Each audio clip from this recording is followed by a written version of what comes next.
in the competition today because this is my submission for the arts and sciences.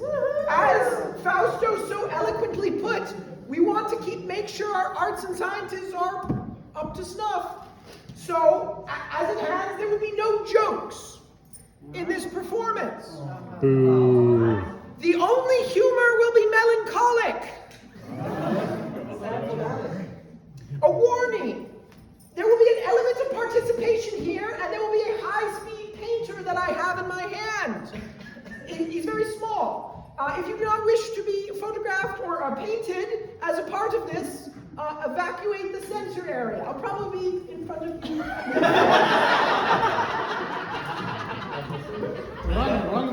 An additional warning. This is going to contain some elements of heresy. And so if you are a representative of the papal church, just remember that my name is Cuthbert Weaver. He's already a heretic. And without further ado, I'm not killing Lily. and apparently not dead, without further ado, I am here to tell you a story. A true story. A cheesy story. In this story, the only monster is the Gorgonzola. Now, I know this story is true because I read it in a book.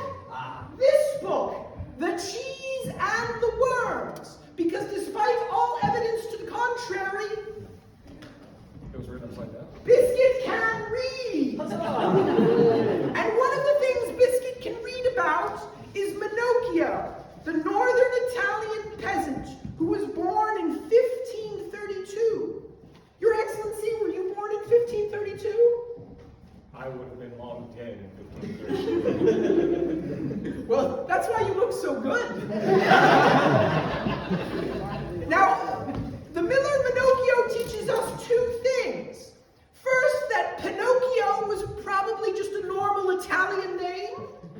And second, what it takes to be accused of heresy in 1586. Would anyone like to learn what it takes to be accused of heresy in 1586? Just say cheese. Cheese. Minocchio was Minocchio was struggling with a familiar question to all of us. If God created the heavens and the earth, then who created God? Minocchio was also eating a lot of cheese. And what happens to cheese when left out in the hot Italian sun? Worms appear, as if by magic from nowhere. And it certainly doesn't have anything to do with sneaky flies laying their sneaky eggs. No, definitely magic. So Minocchio had these two ideas. First, where did God come from? And second, cheese. And he churned them together into a singular cosmology, which goes like this. In the beginning, there was cheese. And then worms appeared in that cheese. And the first worm to appear, why, that was God.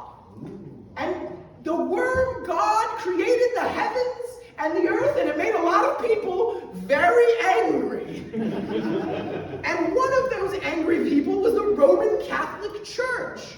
They imprisoned Minocchio for 2 whole years because he dared to ask a simple question.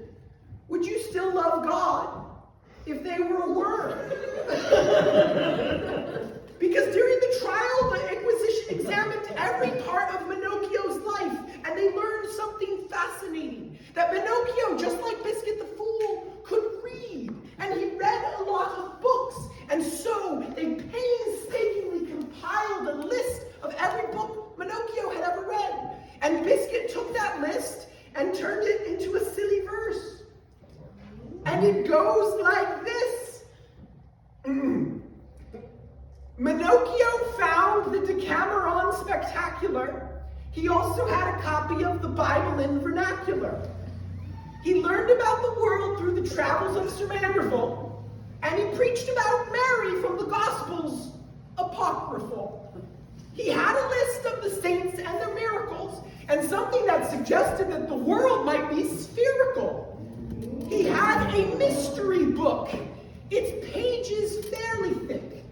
They took a second look, and they decided he was a heretic. Because 13 years later, the Inquisition came back and claimed that book was the Quran, translated into Italian. Because for Pinocchio, there wasn't just one trial, there was two. And after 13 years, nobody expects the second Roman Inquisition. And this time, Pinocchio was not accused of heresy. No, he shared his cheese with too many people. This time, he was convicted of arch heresy. And the punishment for being an arch heretic is the same as the punishment for being a kebab. Because on June 5th, 1599, Pinocchio of the Cheese and the Worms was burnt at the stake. Now, the very irony of this whole thing is the only reason I'm here today and can tell you about this story is because the Romans like to write things down. And they wrote down everything that happened in his trial. So in short, before they burnt him at the stake, they let him cook.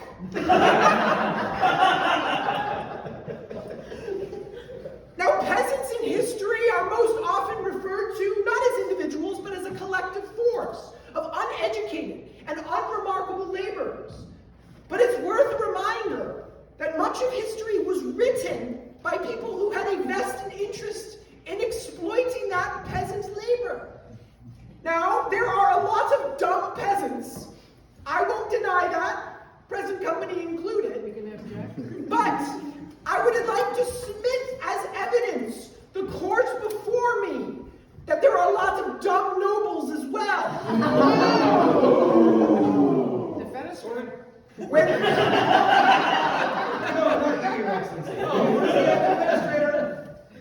When performing the past, we gravitate toward knights and kings, but they are only the most literate part of a complex world.